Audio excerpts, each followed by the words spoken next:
Welcome to Saint Martin, আপনাদের স্বপ্নের Saint Martin, বাংলাদেশের একমাত্র প্রবাল দ্বীপ সেন্ট মার্টিন।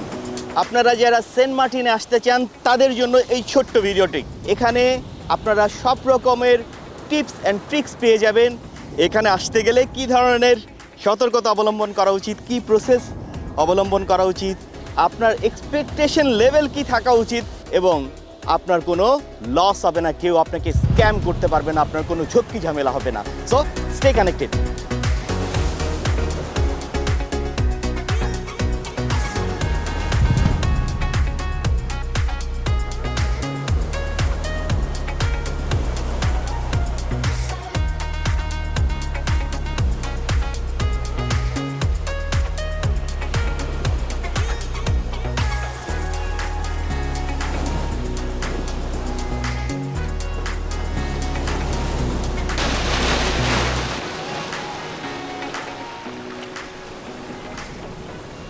সেন্ট মার্টিনে আসার জন্য প্রথমেই আপনাকে যে কাজটি করতে হবে সেটা হলো ট্রাভেল পাস। সেই ট্রাভেল পাস আপনার থাকতে হবে। এবার বাংলাদেশ সরকার পরিবেশ অধিদপ্তর তারা সেন্ট মার্টিনে আসার যেই ট্রাভেল পাস সেটি টিকিটের সঙ্গে ইনবিল্ড করে দিয়েছেন।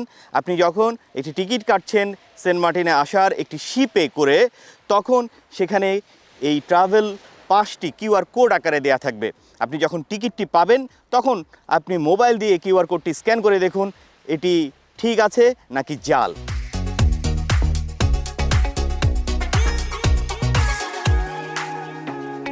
এখানে একটা মাত্র জাহাজের লাইন, এরকম আরও 4টা জাহাজের লাইন হবে। 2 নম্বর, টিকিট কাটতে হবে অনেক অনেক অনেক আগে। এটা কত আগে আমরা বলতে পারছি না, কারণ সেন্ট মার্টিনের জাহাজের টিকিট ছাড়া আপনি এবার সেন্ট মার্টিনে আসতে পারবেন না, কারণ ট্রলারে করে অন্য কোনোভাবে আপনি সেন্ট মার্টিনে আসতে পারবেন না। প্রতিদিন 2000 করে মানুষ সেন্ট মার্টিনে আসার সুযোগ পাচ্ছেন। এ কারণেই আপনি যদি কোনো একটা শিপের টিকিট কাটতে পারেন তাহলে ধরে নেবেন আপনার সেন্ট মার্টিনে আসা কনফার্ম হয়ে গেছে, কিন্তু সেই টিকিট পাওয়াটা হচ্ছে বেশ কঠিন এবং এখানে অনেক স্ক্যামের শিকার হতে হচ্ছে। সেই ব্যাপারে বলছি। নাম্বার 3, আপনি সরাসরি টিকিট কাটুন।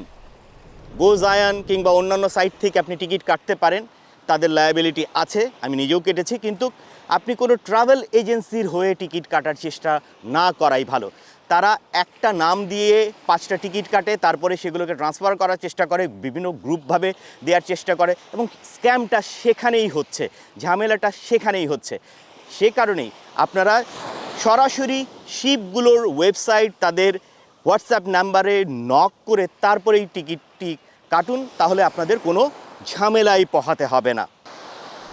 জোয়ারের পানি আসছে এদিকে। 4 নাম্বার, হোটেল, মোটেল, রিসোর্ট নিজে বুক করুন, নিজে কথা বলুন। আর এখানে এই মৌসুমে অগ্রিম যেই বুকিংটা দিতে হয়, বুকিং মানিটা, এটা হোটেল রিসোর্ট মালিকরা ফেরত দেবেন আপনি যদি কোনো কারণে ক্যান্সেল করেন। এটা এরকম একটা অবস্থা এখানে তৈরি হয়েছে। সো রুম বুকিং করার আগে, বুকিং দেওয়ার আগে টিকিট কনফার্ম করুন, টিকিট কনফার্ম হবার পরে ছুটি কনফার্ম করুন নিজের, তারপরে রুম বুকিং করুন, বুকিং মানি দেন। না হলে কোনো কারণে ট্রিপ ক্যান্সেল করতে হলে আপনি এই টাকা আর ফেরত পাবেন না।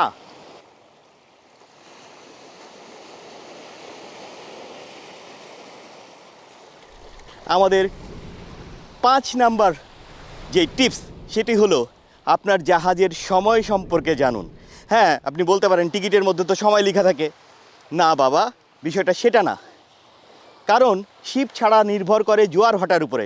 জোয়ার না আসলে শিপ আসতে পারে না, আসতে চায় না। সে কারণেই এরা জাহাজের ছাড়ার সময়টা আগে পিছু করে ফেলে এবং অনেকগুলো জাহাজ যেহেতু আসে তাদের রোটেশন সিস্টেম আছে, এটি আগের দিন হয়তো ঠিক হয়। আমাদের টিকিটে লেখা ছিল রিপোর্টিং হচ্ছে 6টা 40-এ, শিপ ছাড়বে 7টায়, সেই শিপ ছেড়েছে সকাল 9:30টায়। প্রায় পুরোটা দিন এই জাহাজের পিছনে চলে গেল। এখন আমার এখান থেকে যেই রিসোর্ট, সেই রিসোর্টটা হচ্ছে একদম ছেড়া দ্বীপের কর্নারে, সিনবাদ রিসোর্ট। সেখানে যেতেও প্রায় ঘন্টাখানেক লাগবে। এখন 3:30টার উপরে বাজে, এখনো পৌঁছায়নি, মানে নামিনি। নামতে আরও ধরেন 10-15-20 মিনিট লাগবে। তার মানে একটা পুরো দিন মাটি। সো আগের দিন অবশ্যই আপনি আপনার ট্রাভেল এজেন্সি অথবা শিপ কোম্পানিতে ফোন করে অবশ্যই জেনে নিন আপনার জাহাজটা ঠিক সময়ে আছে তো। অনেকে এটা মেসেজ দিয়ে জানায়, কিন্তু বেশিরভাগই মেসেজ দিয়ে জানায় না। আমাদের ক্ষেত্রে জানায়নি, আমরা কোম্পানিটার নাম বলছি না, কিন্তু সীমাহীন দুর্ভোগ পোহাতে হয় সেখানে। নাম্বার 6, এটি জাহাজ সংক্রান্ত। যতটা কম সম্ভব ততটুকুই মালামাল নিয়ে আসেন, কারণ এটাকে আপনাকে বহন করে নিয়ে যেতে হয়। এবং অনেক সময় দেখা যাকে যে 3-4টা জাহাজ একটার পর একটা সিরিয়ালি থাকে। আপনার জাহাজটা যদি কোনোভাবে 4 নম্বর 3 নম্বর সিরিয়ালে থাকে, আপনাকে 2-3টা জাহাজ ডিঙিয়ে ক্যারি করে তারপরে কিন্তু আপনার জাহাজে উঠতে হবে। এবং আপনারা জানুন এখানে আপনার জাহাজের সিটটা কোন জায়গায় সেটা আপনাকে আসলে জানতে হবে। দোতলায় উঠতে হবে, ওখানে ওঠার পরে আপনি ভালো সিট নিয়েছেন কিন্তু সেটা দোতলায়, আপনাকে কিন্তু ঝামেলাই দিবে, উপকার দেবে না। এই বিষয়গুলো ভাবতে হবে। সো আপনার লাগেজটা একটু হালকা বানান এবং আপনার যেই জাহাজের সিট, সেই সিটটা সম্পর্কে জানুন, জাহাজটা সম্পর্কে জানুন, তারপরে টিকিট নেওয়ার চেষ্টা করেন।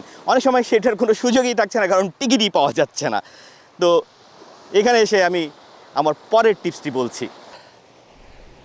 Tips number I don't know, tips number আমি ভুলে গেছি, টিপস নাম্বার আমি দিয়ে দিচ্ছি এখানে।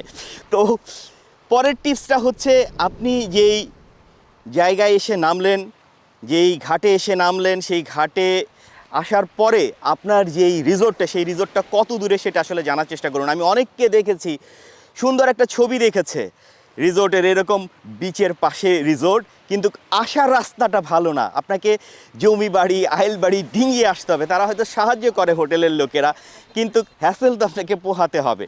সো এই বিষয়গুলো আপনাকে মাথায় রাখতে হবে। এখানে আপনার আসলে মাথায় রাখতে হবে, আপনি একটা সমুদ্রের কাছে যাচ্ছেন, সমুদ্রের পাশে থাকতে চাচ্ছেন, সেন্ট মার্টিনের অভিজ্ঞতা নিতে চাচ্ছেন, কালের সাক্ষী হতে চাচ্ছেন, সেই বিষয়টি আপনার মাথায় রাখতে হবে যে আপনি আপনার সেই মানসিকতা যদি থাকে তাহলে যে কোনো কষ্টই কষ্ট মনে হবে না। নেক্সট টিপস হচ্ছে, ছেড়া দ্বীপ যাওয়া নিষিদ্ধ, কিন্তু এখানে এসে জেনে নেবেন। আমি বলছি যে এই একটা বিষয় নিয়ে আমার খুব খারাপ লেগেছে, বজ্র আটুনি ফসকে গেরো। ও আরেকটা বিষয় আমি তো বলিনি যে ছেড়া দ্বীপ, কিন্তু বলেছি। যাই হোক, আপনি যেখানেই যাবেন সেখানেই জোয়ার ভাটা সম্পর্কে জানুন, কারণ জোয়ার কখন আসবে, প্রত্যেক দিন একই সময় জোয়ার আসেন, একটু আগে পরে হয়, কখনো চেঞ্জ হয়, পূর্ণিমার সময় বেশি আসে, লোকালরাই সেটা জানে। আপনি কিন্তু ফেঁসে যেতে পারেন। সো জোয়ার ভাটা সম্পর্কে জানুন, বিচটার সম্পর্কে জানুন, কোরাল থাকে পায়ে, শক্তপোক্ত জুতো ব্যবহার করুন। হিল টিলে সব তো চলবেই না। এই মহিলা হচ্ছে অ্যাটেনশন সিকার। যখন কেউ সমুদ্রে থাকে না তখন উনি নামেন, কিন্তু সাবধানে থাকতে হবে এরকম ক্ষেত্রে। যে এখানে অনেক জায়গায়, বিশেষত পশ্চিম বিচে ঘাটের পাশে রিপ কারেন্ট আছে, যেখানে দুদিক থেকে পানি এসে বাড়ি খেয়ে নিচের দিক থেকে চোরা স্রোতে তৈরি হয়। সেখানে বেশ কিছু প্রাণহানির ঘটনাও ঘটেছে বেশ কিছু আগে। তো আপনি যেই বিচে আছেন সেখানে নিশানা ওড়ানো আছে কিনা, লাল নিশানা থাকলে আপনি কখনোই নামবেন না, নামা উচিত হবে না। সাঁতার কেটেও আপনি সমুদ্রের সঙ্গে পারবেন না, জোয়ার ভাটা যে শক্তিশালী থাকে। So safety first. Next thing you should know, এখানে লাক্সারির ডেফিনেশন আলাদা। এখানে লাক্সারি রিসোর্ট যখন বলা হয় তখন আপনি ভাববেন একটা প্রিমিয়াম লোকেশনে এই রিসোর্টটি অবস্থিত এবং ডিসেন্ট অ্যামাউন্ট অফ এমিউনিটিস আছে। হয়তো বাথরুমটা সুন্দর, লোকেশনটা অবশ্যই ভালো, হয়তো কটেজ, হয়তো ডুপ্লেক্স কটেজ, এরকম। আমরা premium cottage, premium villa, resort এসব বলতে যা বুঝি, সেন্ট মার্টিনে কিন্তু সেটা না। এই হলো সূর্যস্নান টুইন বিচ রিসোর্টের সকালের কমপ্লিমেন্টারি ব্রেকফাস্ট, খিচুড়ি, মুরগির মাংস, ডিম, পানি। এখানে একমাত্র একটা রিসোর্টে সুইমিং পুল আছে। এখানে সব কিছু জেনারেটর দিয়ে চলে, নয়তো সৌর বিদ্যুৎ দিয়ে চলে। এই বিষয়ে আমার নেক্সট একটা সতর্কতা আছে, সেটা জানাচ্ছি। Watch out your electronics device. মানে হলো আপনি যদি কোনো ট্রাভেল ব্লগার হন, ফটোগ্রাফার হন, শ্যুটার হন, তাহলে আপনি এখানে এসে আপনার যে গ্যাজেটগুলো আছে সেই গ্যাজেটগুলো কিভাবে চার্জ দিবেন সেটা নিয়ে আসলে ভাবুন। কারণ এখানে প্রত্যেকটা রিসোর্টে বা হোটেলে বা রুমে একটা দুইটা প্লাগ থাকে, এর বেশি প্লাগ থাকে না, ভোল্টেজের চার্জ কম থাকে। আমার ফোন অনেকক্ষণ দিয়ে রাখা হয়েছিল, কোনো একটা ঝামেলা হয়েছিল। আমার অরিজিনাল ফোন স্যামসাং A54, সেটার পিছনের যে কাভারটা আছে মানে বডির কাভার, সেটা ওভারহিট হয়ে আঠা খুলে চলে গেছে। বুঝতে পারছেন এখানে ভোল্টেজ আপ ডাউন কীরকম হয়। তাহলে ড্রোনের ব্যাটারি ট্যাটারি যা আছে সেগুলোতে কতটা সমস্যায় পড়তে পারেন। এখানে এখানে বিদ্যুৎ আসলে প্রডিউস হয় না, মানে মেইন গ্রিডের সঙ্গে যুক্ত না। ফলে আপনি এখানে টেলিভিশন পাবেন না, আপনি এয়ার কন্ডিশন পাবেন না, হেয়ার ড্রায়ার অনেক ক্ষেত্রে নাই, কেটলি যে একটা ইলেকট্রিক কেটলি সেটাও সব জায়গায় আপনি পাবেন না। সো এই জিনিসগুলো আপনার মাথায় রাখতে হবে।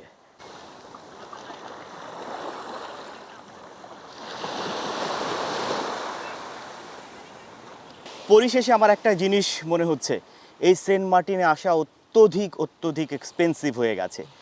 র্যাক মূল্যের চেয়েও বেশি মূল্যে আপনাকে এখন টিকিট নিতে হবে, তারপরেও টিকিট পাবেন কিনা জানি না, কালো বাজারই আছে। এবং আমার কাছে মনে হচ্ছে সেন্ট মার্টিন যারা এসেছেন তাদের অ্যাভয়েড করা উচিত, কারণ এই টাকায় আপনি মালদ্বীপ থেকে ঘুরে আসতে পারবেন। আপনি যদি প্লেনে করে কক্সবাজার আসেন, কক্সবাজার থেকে শিপে একটা ভালো লাউঞ্জে করে আসেন, বউ বাচ্চা থাকে সাথে, তাহলে মাশাল্লাহ আপনার লাখ টাকা বেরিয়ে যাবে। এই টাকায় আপনি দেশের বাইরে নেপাল, ভুটান, মালদ্বীপস, থাইল্যান্ড সেখানে যেতে পারবেন। সো সেন্ট মার্টিন আসার আগে আপনি ভাবুন। তারপরেও যদি আসতে চান তাহলে সতর্ক থাকুন এবং এই প্রসিডিওরগুলো ফলো করুন। আরেকটা কাজ করুন, এই ভিডিওটি আপনাদের বন্ধু বান্ধব, পরিবার পরিজন যারা আসতে চান তাদের সঙ্গে শেয়ার করুন এবং এই চ্যানেলটি সাবস্ক্রাইব করুন। Have fun, tata.